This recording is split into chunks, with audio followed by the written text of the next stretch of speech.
Good morning, everyone, and welcome back to another video with Brooklyn. How are you all doing this wonderful morning? So anyway, I am going to talk about R. Kelly this morning, okay? Robert Kelly. As we all know, whoever's been watching the news, we know that R. Kelly has been found guilty on all charges Monday, right? The 27th of September, 2021. He was found guilty on all charges. Okay, now I know a lot of people have a lot of mixed emotions about the verdict and what's been going on. I've just been standing behind the scenes, listening to other people talk about their feelings on this situation, on this matter. And I've heard a lot of people, especially women, and I always say this, women, in my experience, not all women, it does not matter what a man does. They will side with the man against the woman every time. And I have heard different verdicts and, of people that I'm around, their opinion. And they are saying in their opinion that they feel like these women, these girls, were only going after R. Kelly because he had money and that it was mutual and that they should leave these men alone. Now, is that the case?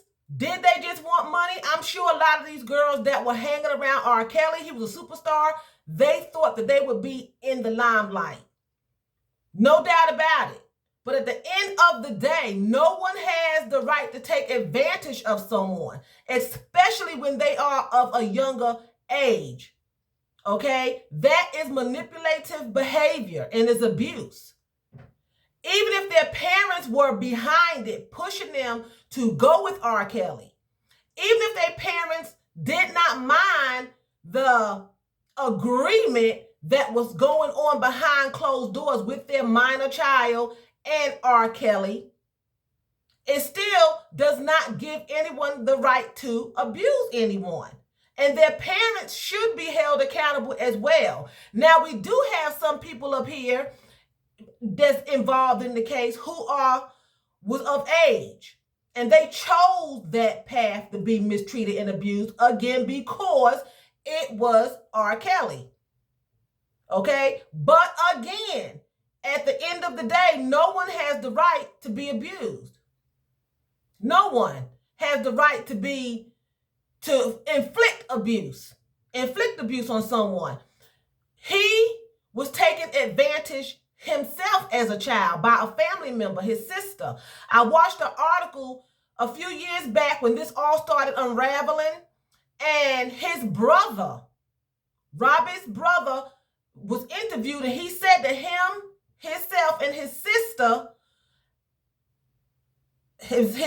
his sister, and Robert were always left home while the mother went to church. Okay, and during the time that she was at church, they were physically abused by the sister. She was the oldest, she was the babysitter. And she would take turns. I'm just going to say this for an example. Just say the mother goes to church on a Friday night. So she would abuse Robert on Friday night. Then if the mother go to church on Saturday, then she would get the brother on Saturday. She alternated days. And when she would send one outside, the other one knew what she was going to do. Now, the brother said in this case, he did not like it. He would cry. He would have a horrible time with it. But Robert liked it. He didn't look at the fact that it was his sister. He was looking at the fact as an adolescent that he was scoring with a woman. Okay? The brother turned to drugs at an older age, and Robert turned into a deviant. He turned into, a pedophile. Okay? And I'm hearing just different women saying that, these girls, they just wanted his money. He could sing. They wanted him to put them in the limelight, and that's why they allowed him to do it. You have to remember, a lot of these girls were minors. They were minors. They did what their parents allowed them to do. And of course, being around a big superstar such as him, R. Kelly, they're going to do what he wants them to do. But at the end of the day, again, He had no right to hold people hostage. He had no right to abuse anyone because of his stature. And to accuse the victim, I find that this to be unethical. You know, because if you put yourself in that situation or your child, you wouldn't want somebody to blame you and say that you wanted it, you liked it. You know, I remember one time I was groped. And I didn't even know what was going to happen. I had my back turned to the person. And it was said to me that I must have wanted it by another woman. You have to be careful what you say about people, because at the end of the day, they are victims. And a lot of times people do turn on you. They were loyal to him because it was more like a cult. It was a cult. You had grown men listening to him, going out getting the girls, going out getting the boys, because boys were abused too. And I want to point this out too. A lot of parents, you know, you get into the church, and this was going on a lot of times back in the 70s, you know. You get into the church, you focused on the church, and you abuse your children by neglecting them. You're so focused on getting to the church and getting on the altar and praying, fasting, laboring before God, but you're neglecting your children. You're neglecting your home. And I've always wondered, if you're praying so hard, should you not know what's going on in your home? Should not God reveal it? Not after the damage is done, but before the damage takes place. Because what's done in the dark comes to light. So what was going on with Robert during a child, with his sister, that came to light. And all these situations that he is involved in came to light, right? So wouldn't you think that you're in church laboring? Wouldn't the Lord reveal to you? Because he sees what's going on. Don't let your child stay home with this one. Don't do this one. Go home. Get up off the altar. Give you an unction. He is supposed to warn you and not let those things happen, especially when you are laboring in the church and you're praying to him. He's a protector. So were they really even hearing the voice of the Lord? A lot of people go to church just to go because it's just a tradition. But if you're going to go, you should get something out of it. You should have some knowledge, some wisdom, and some understanding, not just be in church laboring on the altar and getting up, going home, and not knowing what's going on in your household. It just doesn't make sense to me. There should be some kind of, he gives everyone an unction. He gives everyone a dream. People dream. They go to sleep and they dream. Wait a minute, I dream something happened to my daughter. I dream something happened to my son or myself. I just find it disturbing that you're in church for hours and hours and hours on end and you don't know that your child is being abused right under your nose in your household. I just don't. What's the purpose? What are you praying for? What are you fasting for? If you're not going to get any revelation until after the damage is done, what was it for? What was it for? There has to be a meaning behind prayer. You should be expecting some kind of revelation. You should be expecting some kind of guidance. Not just in church and getting up, just walking into a wall. You're in church fasting, praying, worshiping, reading your Bible all day long and get up and walk into a wall. Blindly, don't even know what's going on in your own household with your children. You are still responsible for your children. I don't care what church you go to and who you praying to. You are responsible for those children. And we as parents are going to be held responsible. R. Kelly's mother, I don't know if she's alive or deceased, but she will have to answer because that's her household. And a lot of parents know things are going on too, but they still run to the church because a lot of times churches are cult-like-ish. You have to be in church. You have to do this. You have to do this. You have to think this way. You have to wear that. You have to pray 24/7 hours a day. And we have to answer for that as parents. These parents that allowed their children to go into R. Kelly's camp and be abused, when they found out about it and did not remove their children, they will have to answer for it as well.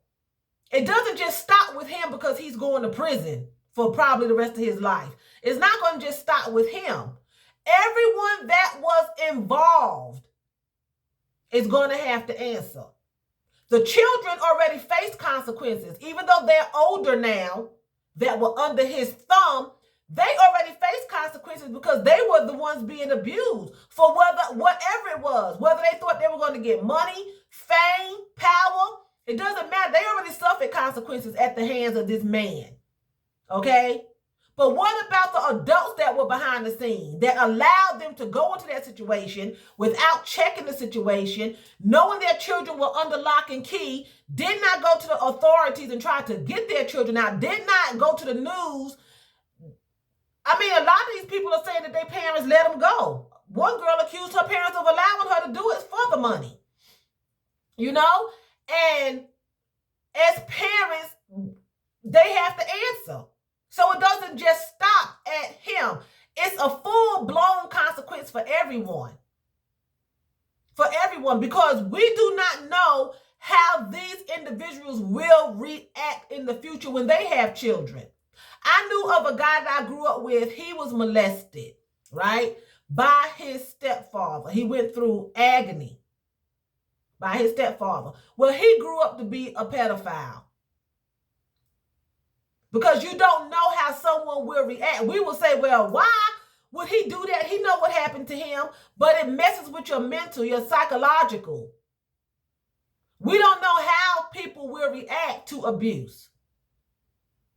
Some people grow up and they be fine. They go on to have a family, they protect their children, they work, they have a nice life. But then you have some people who don't know how to react to the abuse. They don't have counseling.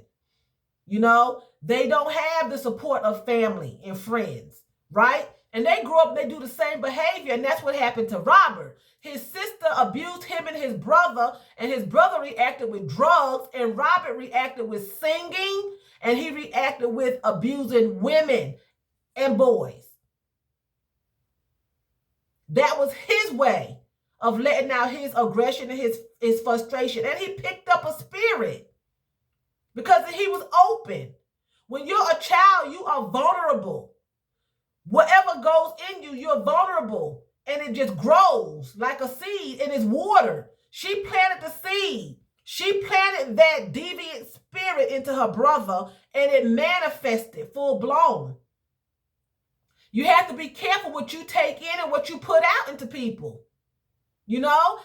And it's a sad thing, all his talent wasted. They showed a video online where he was in jail singing and, you know, but his voice, he's in prison now for the rest of his life probably. Singing to the camera is not going to get him anywhere. Just go on. Because he was blessed with that life, but look what happened. Look what he did. Look how he responded to the world, to his followers. People adored him. And he let people down, you know, and a lot of people are siding with him. You know, they should not have went after him, leave him alone. They wanted the money. A lot of people are saying that. This is what I've heard. You know, some people are saying, well, he shouldn't have did it. He got what he deserved. Because again, what's done in the dark comes to light. You're not going to get away with doing things that you think that nobody sees but you and your victim or just you. God still sees it. He sees it. And it was destined to come out. They even went so far as to go back to Aaliyah, his wife, that was underage. You know? And it's a sad situation for everyone because everyone's lives has been touched. But make no mistake, the adults in the situation, his security guards, his drivers, his best friends who were there going, getting victims for him, the parents who was allowing their children for fame and fortune to be mistreated, they're going to answer. They're not just going to walk away. They may not be prosecuted, but they're going to answer for it because they were adults in this situation. They were in the position to protect these individuals, and they did not. They were predators as well. They were predators as well. Just because you're not actually doing the hands-on abuse does not make you not a willing participant. If you stand back and you watch it, you're still participating. If you can do something about it, go to the authorities, jump in, sneak the people out at night, whatever you have to do. Everyone involved was involved with him for money. It wasn't just the victims, is my point, this whole video. The girls, mostly the girls that have been victimized are being accused of just wanting the fortune and the fame. Okay, now this is people that I have been listening to. Not in the TV world, but my world. Okay, they have, not even the little boys, not even the boys that he was abusing. The girls, there's always women talking against women, whether it's in a girls, little girls, teenage, or women. It's always them going against them. We don't defend each other as women, and I always say that women never defend each other. And I'm hearing women saying them girls wanted to be on that up there with him. They wanted to be another Aaliyah. They wanted to be rich. They knew what R. Kelly was doing. The parents knew what R. Kelly was doing. Now the boys that were being mistreated, no one never says anything about them. It's always what the girls wanted. But at the end of the day, everyone that was involved in the situation, sleeping with him or not, was all involved for one thing, and one thing only, was money, fame, and fortune. They wanted to get that paycheck, that payola. That's what they wanted to do. Locking someone in a room for hours and days on end because they didn't ask to go to the bathroom. Making them eat feces and roll around the floor and watch them engage in other immoral activities for your pleasure. And people around know what's going on in the home. They need to be held accountable as well. Because they were all in it at the end of the day for one thing, money. Money. That was what it was. Okay? This is my take on it. This is my opinion on it. Everybody is entitled to their opinion. I believe that everyone was in it, but these girls and boys who were underage at the time that it was going on, they can't be held responsible for what these adults were having them to do. Once they became of age, then they were brainwashed. And abuse becomes normal. It can become normal for an adult. You can get beat every day by your husband. It becomes normal. The Stockholm syndrome. Somebody kidnaps you, abuses you for years, and then you side with them. You defend them when they get caught because you adapt. Your body, your life, your mind adapts to the situation, you know? So anyway, I'm going to end the video here. And I hope you all have a wonderful Tuesday. And I'm going to say vielen Dank. That's thank you very much in German. So vielen Dank for watching me. And choose, that's what? That's bye in German.